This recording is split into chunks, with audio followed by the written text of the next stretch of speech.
is on the move.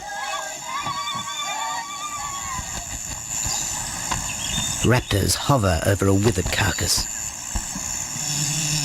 But there is scent of fresher meat in the wind.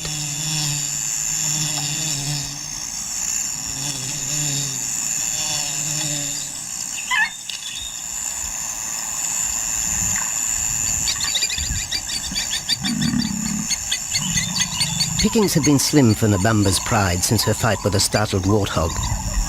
The lioness is limping from the encounter. And even the pride's big male, Jabu, wonders when his next meal will come.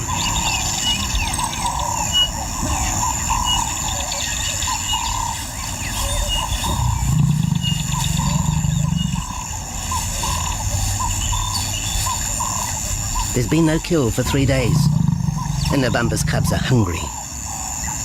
Survival is tough across this tawny continent. And for the lions of Pinda Reserve, etched into the heart of Zululand, only those with speed and cunning will eat.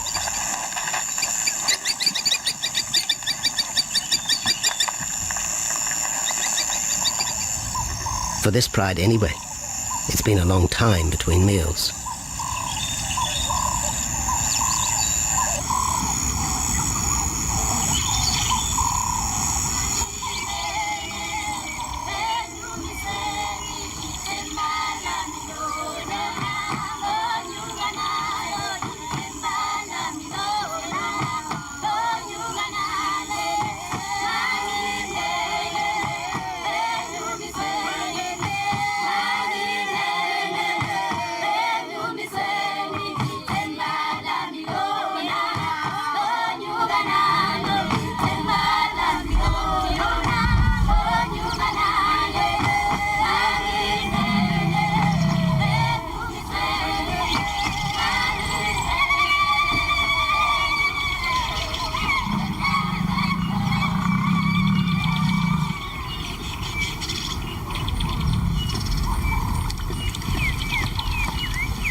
Jabu had waited too long for his lioness to feed him. Overnight, his stealth carried him into the path of a careless zebra. The rest of the herd is still skittish. One animal had already lost his tail to a hungry pride, but for the dazed stallion, it was all over in seconds.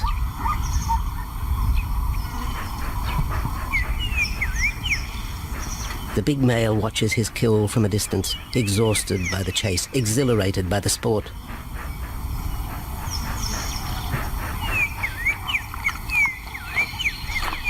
Jabu will feast later.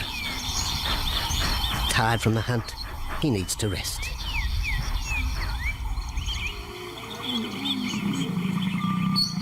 But his prey will be safe. Few scavengers will risk the sudden return of the Lion King.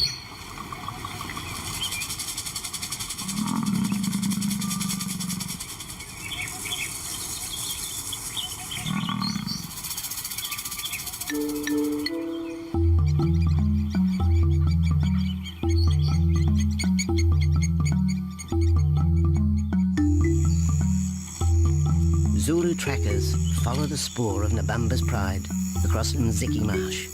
This vast tract of savanna is favoured by the lions in the dry air of winter, but it's a region also shared by Pinda's giraffe and white rhino population.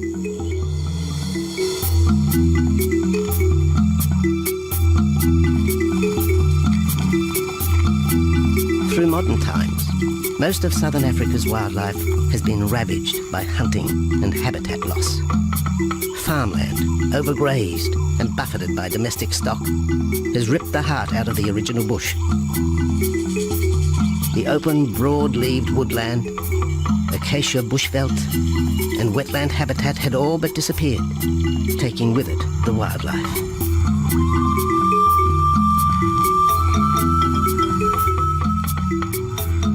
A few years ago, the Pinda project was born.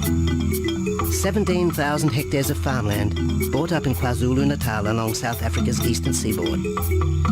What followed was the largest game restocking program ever seen on the subcontinent.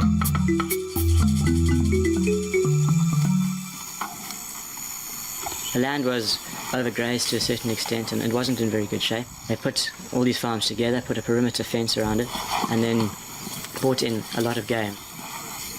And we brought in elephant, we brought in rhino. We started off with those sort of animals and then started with cheetah, bringing in cheetah onto the reserve, mainly to get them used to the area before the lions came on, because the lion is a more superior predator as such and would dominate the cheetahs. We wanted to get them settled first before the lions came in.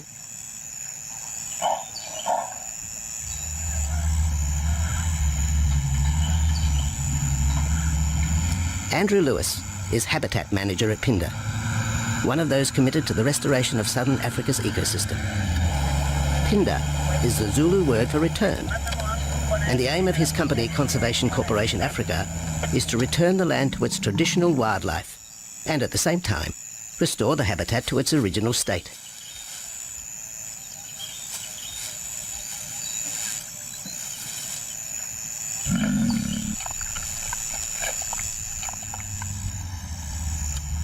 Phinda is cautiously open to top-level tourism, limited and luxurious.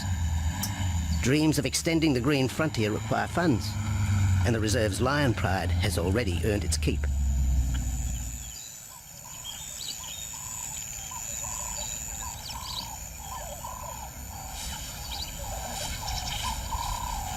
The lions on this property are actually generating revenue for the property through ecotourism, and that they are a benefit to the wildlife because of the draw card. There's a few animals, lions, elephants, for example, and rhinos, and possibly giraffes, but those are your main ones that people come to see. And we've been very fortunate to be able to have lions on the property, and I think those lions that we have given us amazing value for our guests, and by getting a guest in here, we're getting revenue into the area, and that's benefiting wildlife as a whole.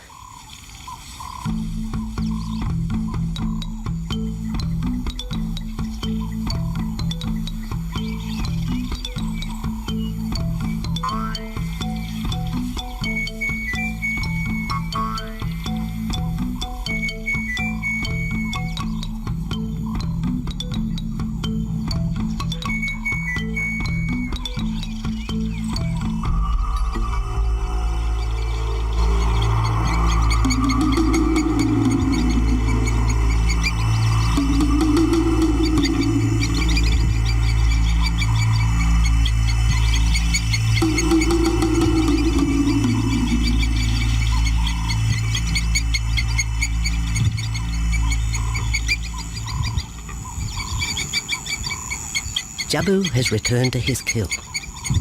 He licks the bloated carcass, but still there is no feeding.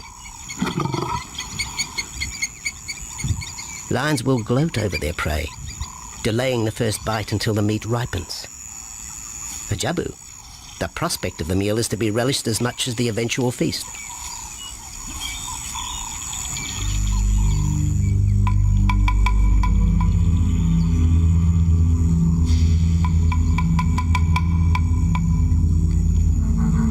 Meanwhile, Nabambo's pride is on the prowl. The older cubs are 10 months now, weaned, but still dependent upon Nabambo for food.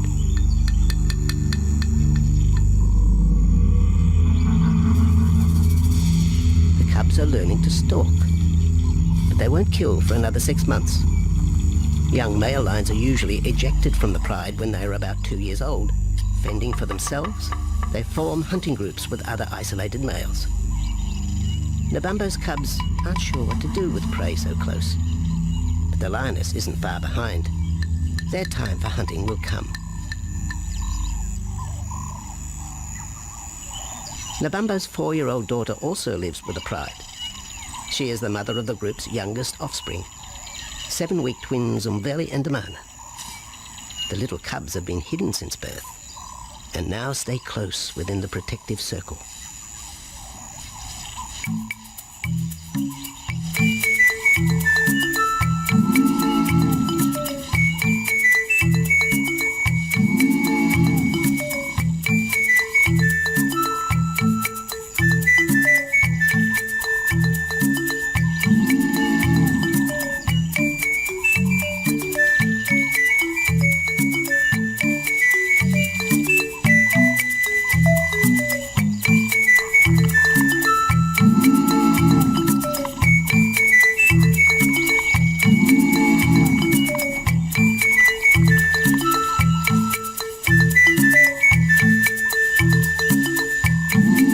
Jabu has little time for his small cub. When he is older, The mana will hunt with his father, but for the moment, the big male has nothing to do with his young son. Dejected, the cub finds solace among his siblings.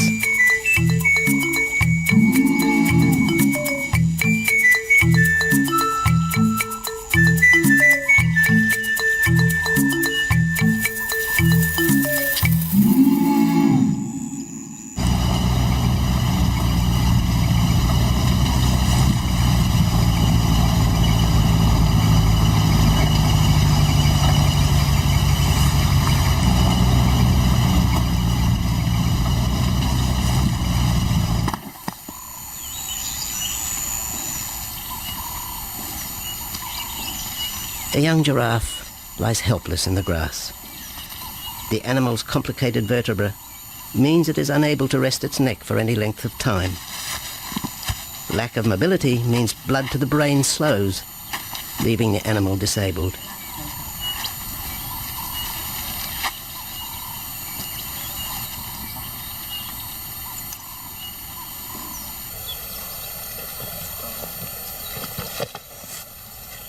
Efforts to lift the head fail, and rather than leave the giraffe vulnerable to predators, the young bull is shot by rangers.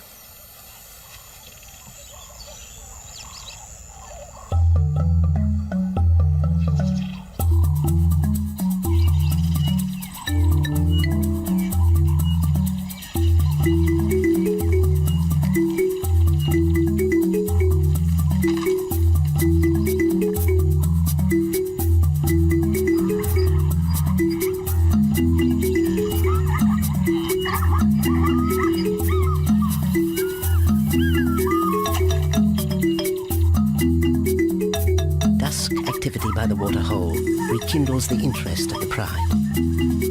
Nabambo is typical of most big cats. They conserve energy 20 hours a day, waking only to groom and hunt.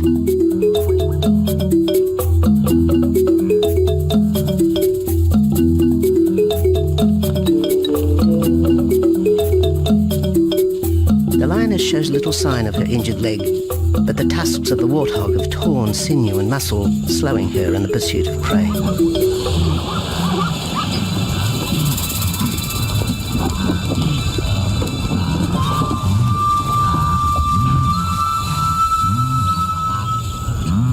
Once again, Nabambo and her pride will go hungry. But the big lioness senses another kill nearby. A young giraffe slain by humans will provide meat for her cubs. Leaving the pride, Nabambo follows the scent.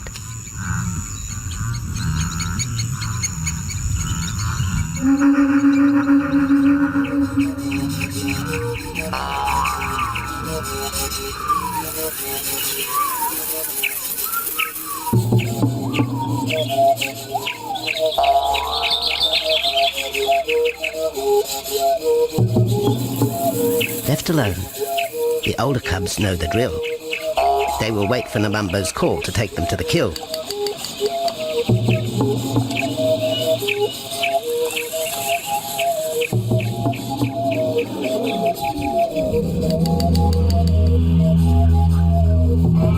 The day moves into shadow.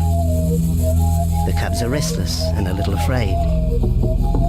Adult lions have few enemies, but cubs, even those 10 months old, are at the mercy of leopard and other predators.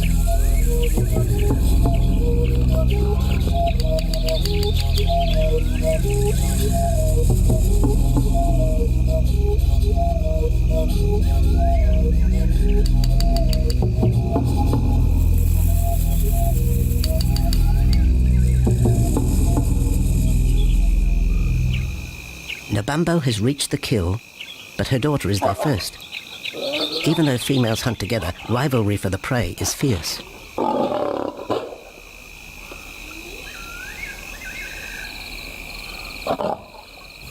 The big lioness begins the trek back for her cubs, but the youngsters have heard her call and they meet halfway.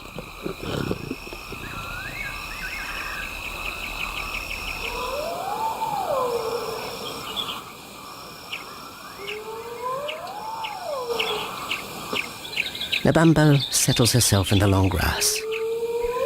The cubs are unfamiliar with her behavior,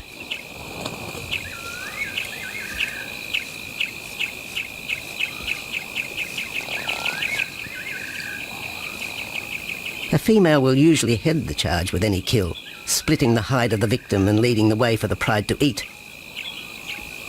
But there is human scent around the giraffe, and the big lioness is cautious.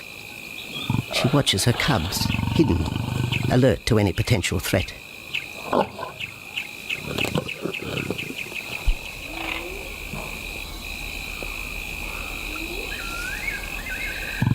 The cubs are curious, confused by this new smell.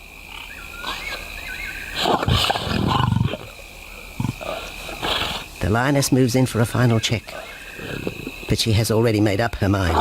The carcass is tainted. There are foreign traces, a dangerous ambience. Instinct tells her this is not food fit for her cubs. Disappointed, the bumbo moves away, the scent of another night stalk already in the wind.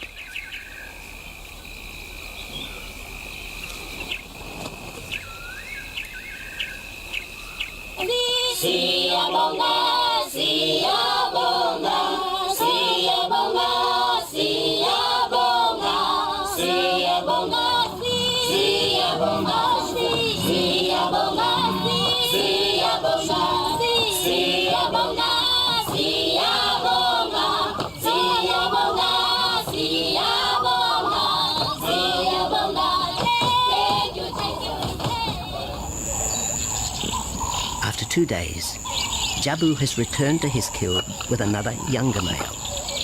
3-year-old Tembi is a son from a previous liaison with Nabumbo, and the two paired up after Tembi was ousted from the pride.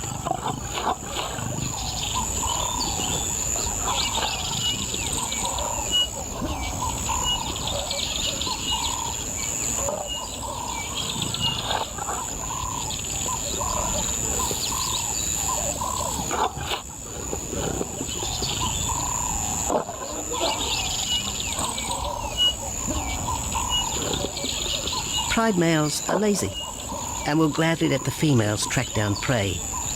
But the theory that males won't hunt is a fallacy. Any hungry male will hunt for himself when no free lunch is provided by the lioness, hyenas or other predators.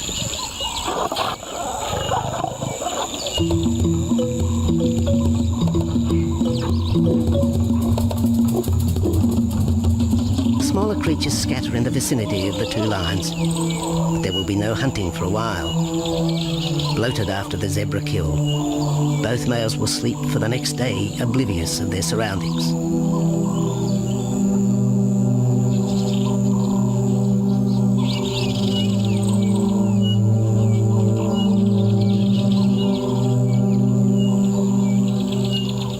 Lions hunting in pairs or groups have a success rate of around 30% in daylight, but studies show single hunters are more successful at night. Lions are sociable cats, the only group to take part in communal hunts.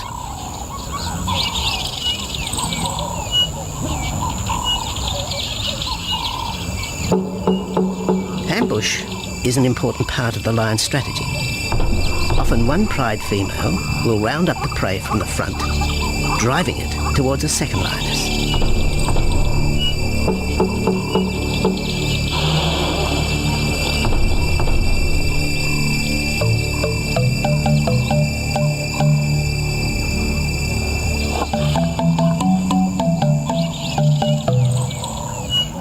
As in most cases, the pride male will only get involved if he has to.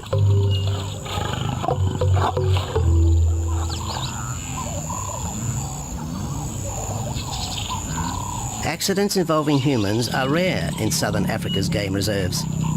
Our primal fear of being eaten has been well documented, but in fact, lions seldom attack if they're not provoked. At Phinda, great care is taken to limit the number of people viewing game. Emphasis is placed on causing the animal as little stress as possible.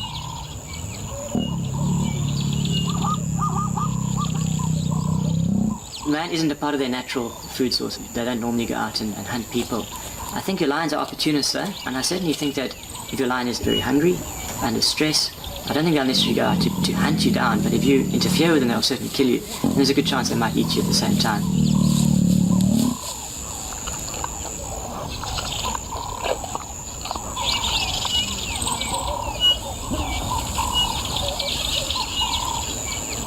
With all animals, it's how you treat them is what's the reaction you're going to get back from them. Certainly at Pinda, all our guides go through a training course and they're all brought up to a certain standard. There is a certain operating ethic with regards to viewing animals, and we certainly try and be as sensitive to the animals as possible.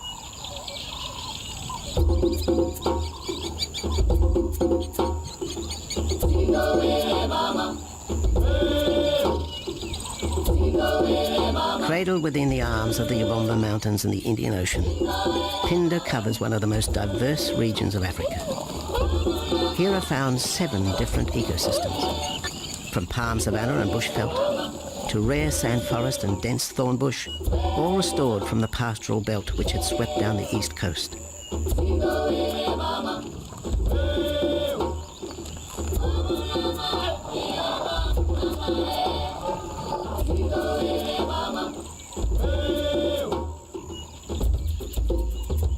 Where cotton, pineapple and cattle farms once stood, lion now roam their habitat again, alongside some traditional neighbours.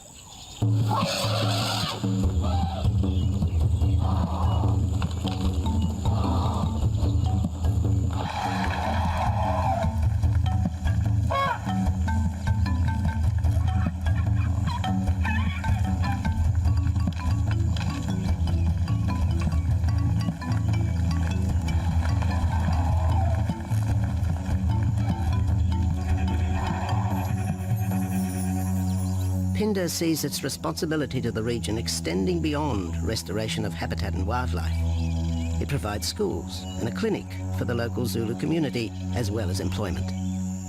In the eyes of Andrew Lewis, essential ingredients for a successful operation. It's very important to involve the communities around your reserve because they have to benefit as well. There's no point in just taking land, get some investors to invest in it, but if you don't allow the people who are on the periphery of that reserve to benefit from it, you're going to have an immense problem with poaching, and they're going to cut your fences down, and you're just going to have an uphill battle.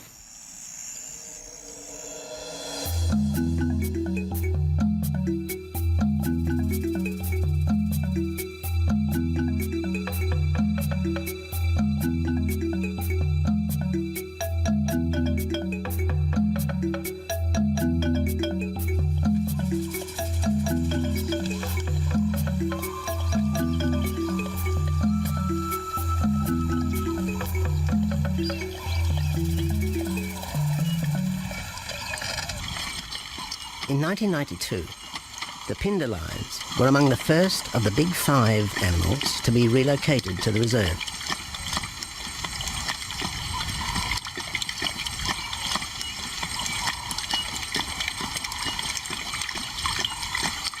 The original pride came from the northern province of South Africa, a vast scrubby region flanked by the ragged Drakensberg Mountains near the Mozambique border.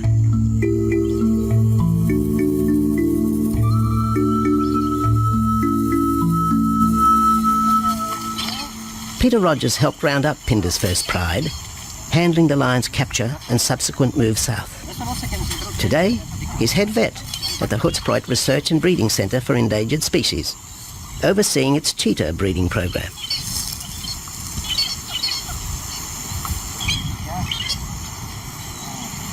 But it's the discovery of what's believed to be a long extinct strain of lion that has put Peter's centre on the map. We were involved in the rescue of these circus animals that came down through Africa and were abandoned in Maputo.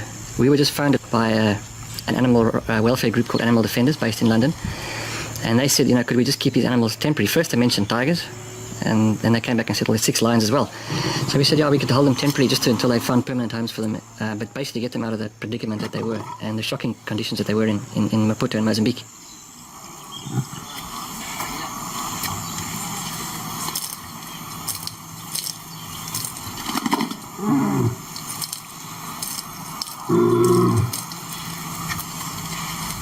When the lions arrived at the breeding centre, their size, pale colouring and the male's thick black belly mane put them into the category of the Cape or Barbary lion, not seen in the wild since the early 1920s.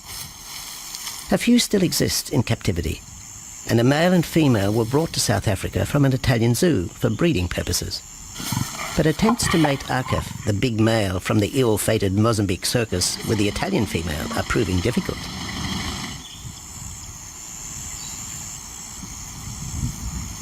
Arkef is overprotective, even preventing the lioness from eating when the meat truck arrives.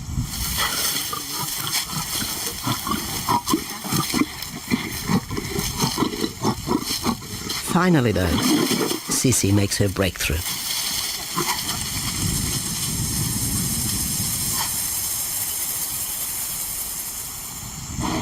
We'll see you up in the front there, Mark. You're going to go to that sort of middle central area. Where are you going to go? In the next enclosure, Arturo, the Italian Barbary male, is about to be sedated. His attention to his sister Sisi through the fence is hampering mating efforts, and Peter Rogers is keen to move the big male. He shoots the dart into Arturo's rump.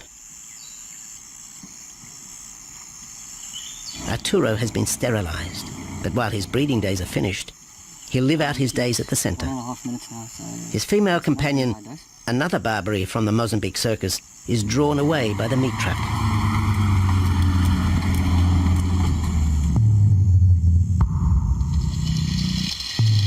It's 20 minutes before the anesthetic takes effect.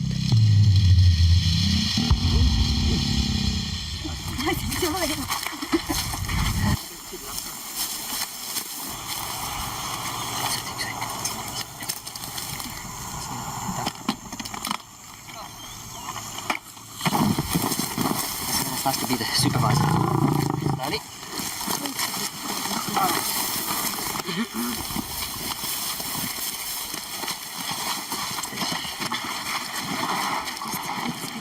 You'll need all your help at the bottom just to put him back into the cage, okay? 1, 2, 3, 4. Yeah.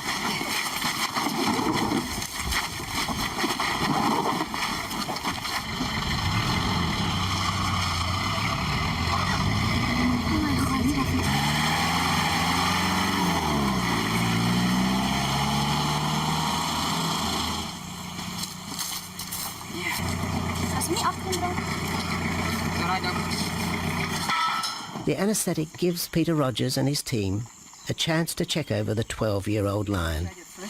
He'll spend a few weeks in this cage before being returned to his enclosure for observation. I still want to inject him and everything, Mark.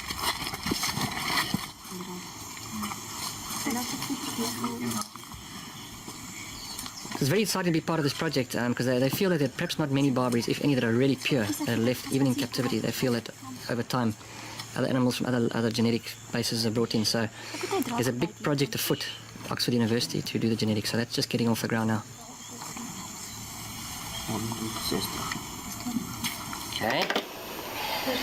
We just put under the skin and the neck if we can find the skin under this big beard of his. Normally lions wouldn't have this many ticks, but being from Italy, a European lion, he doesn't have that innate or inherent resistance to ticks. It does come with time. Like a bit of a bit like this. What we can do is put him in there and roll him over inside there. Immediate term now is to get these ones to breed. And we'll take it day by day from there and see how it goes. But the prime object initially was just to get these animals back into good health, and it's developed into something a lot bigger. It's a deadline,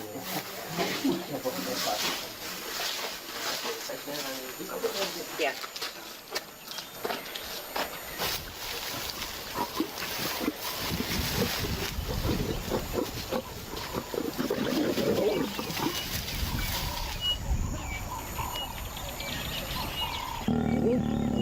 While the breeding centre's lions are healthy, it's not the case a few kilometres away in the Kruger National Park, where TB has ravaged half the population.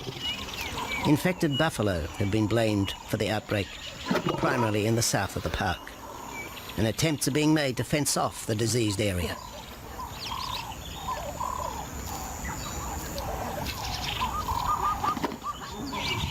And the lions are preying on infected buffalo. Because it's an exotic disease, not an indigenous disease, the lions are totally naive and they've got no resistance to it. So it's a big problem. It's a very difficult decision to make as to what to do. It's a very topical and heated subject at the moment.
Back in Phinda, the night stalk has begun.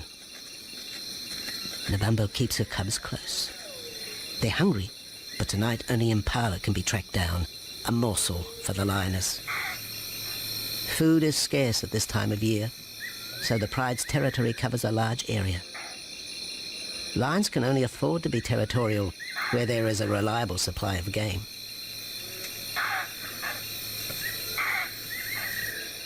Jabu wants to mate. He's been with his pride for nearly a year now. But Nabambo would prefer a larger group of males around her. Eventually, though, Jabu will have to join forces with other males to have a chance of keeping this pride. The big male is only 7 years old and a fine specimen, weighing in at just under 200 kilograms. For the moment, he's secure. Although tonight, Nabambo has hunting on her mind.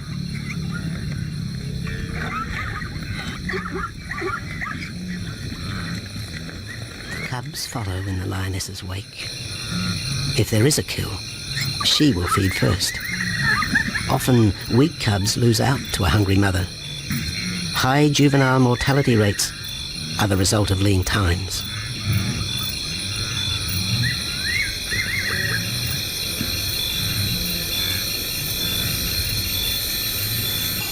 Jabu has had enough. He's been walking for hours. Sleep is more important. And the zebra he ate 2 days ago will suffice for another night.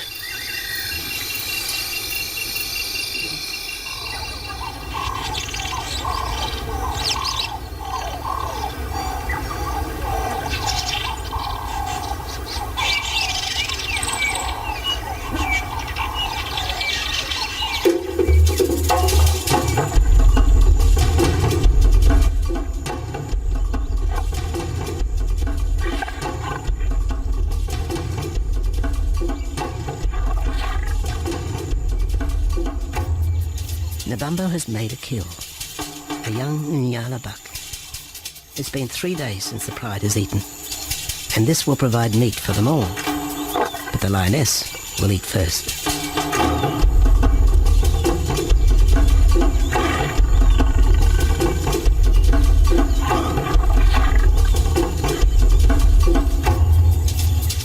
The cubs know the routine. They will get their turn. But Nkosi is hungry. He creeps towards his mother. As the biggest of the cub,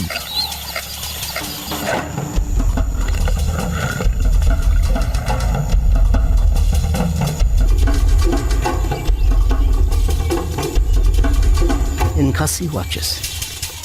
A lioness can eat more than 20 kilograms in a single sitting. This could be a long wait for the little cub.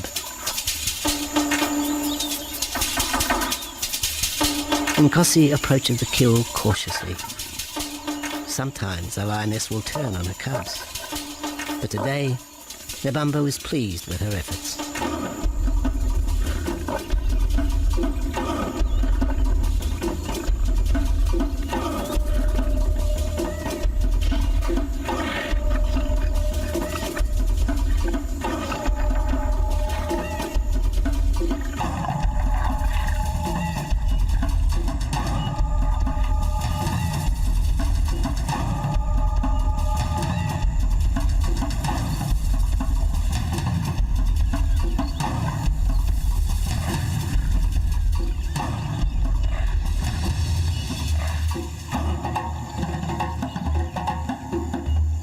Nabambo has had her fill, for the moment anyway. Lions never eat the stomach of a kill. She will bury it before dragging off the carcass. This way, hyenas and other predators are thrown off the scent. The evidence has been buried.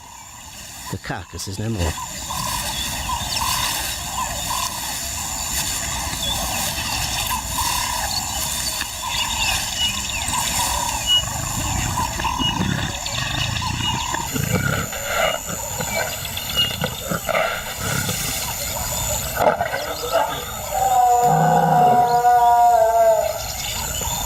Nabambo's daughter hears the call. It is the second this morning. The first was the strangling cry of the Nyala as Nabambo broke the young buck's back. There was no struggle. The big lioness is a seasoned hunter.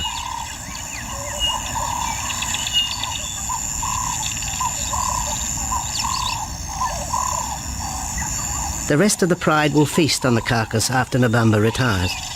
But first, they will drag it into the bushes, away from prying eyes, away from raptors already circling the kill scene.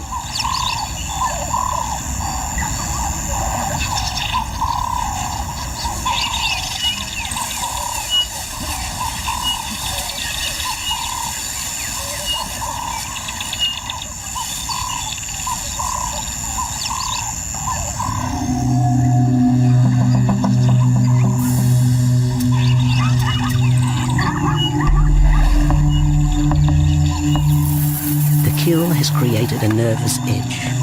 Even the hippo, its bad temper legendary, is flustered, anxious to protect its waterhole.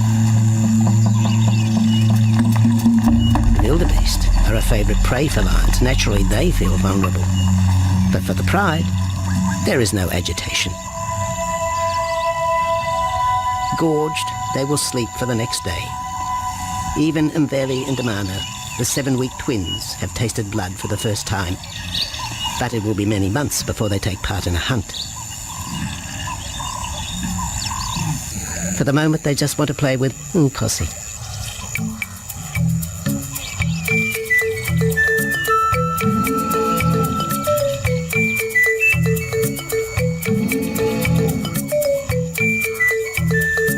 The older cub is beginning to take on the shaggy mane of the bigger males. Within 18 months, he will be hunting with them, competing for his own pride. In the meantime, though, he has to contend with his young siblings.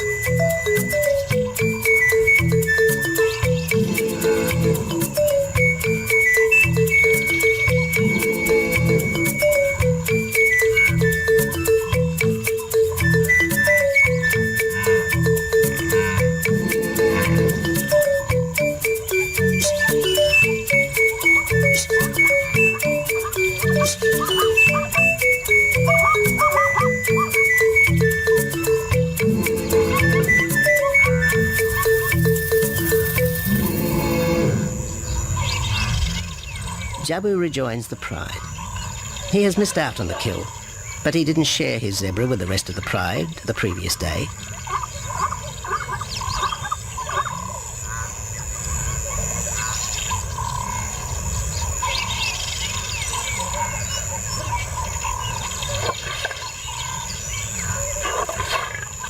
A half-hearted attempt at mating, but the big lion's attention is drawn to a curious onlooker. With the pride so close, the giraffe won't be sitting for long. Drinking and sitting is when they are at their most vulnerable.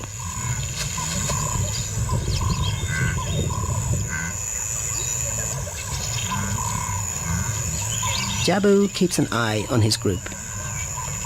Pride takeovers by other males are common, and savage fights can occur between the pride male and the intruder. If a takeover is successful, the new male will usually kill all the suckling young of his former rival. When a nursing mother loses her cubs, she comes into heat within a few weeks. The normal interval between cubs is about 2 years, with a gestation time of 3 to 4 months.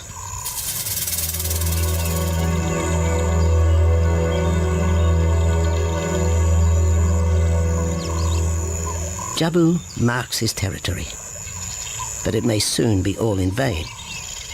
A fresh infusion of lion genes is necessary to avoid the effects of long-term inbreeding. It's likely Jabu and his son Tembi will be swapped for males from another game reserve. This will broaden the bloodlines of future lions and avoid the genetic risks currently facing the pride at Pinda.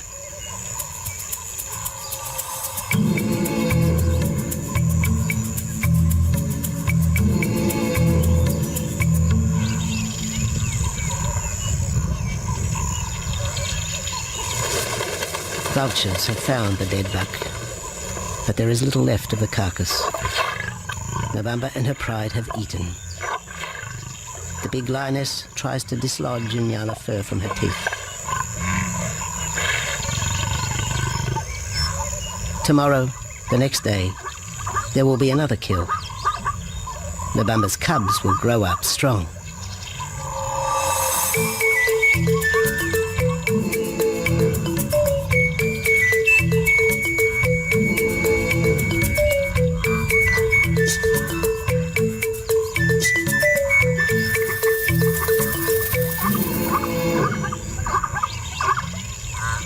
The lion is the greatest of all predators, the essence of all that is Africa. And yet, there are fewer than 50,000 left in the wild. The future for the species lies in managed reserves such as Phinda. Here in Zululand, the lion roams free for the first time since the beginning of this century. At Phinda, the philosophy has always been simple. Africa's wildlife land, undervalued and underutilized, is the continent's most precious natural resource.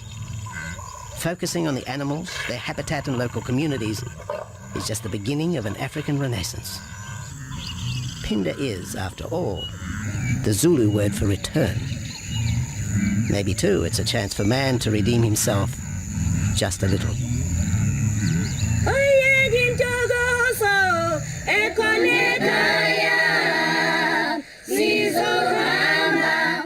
Hallelujah.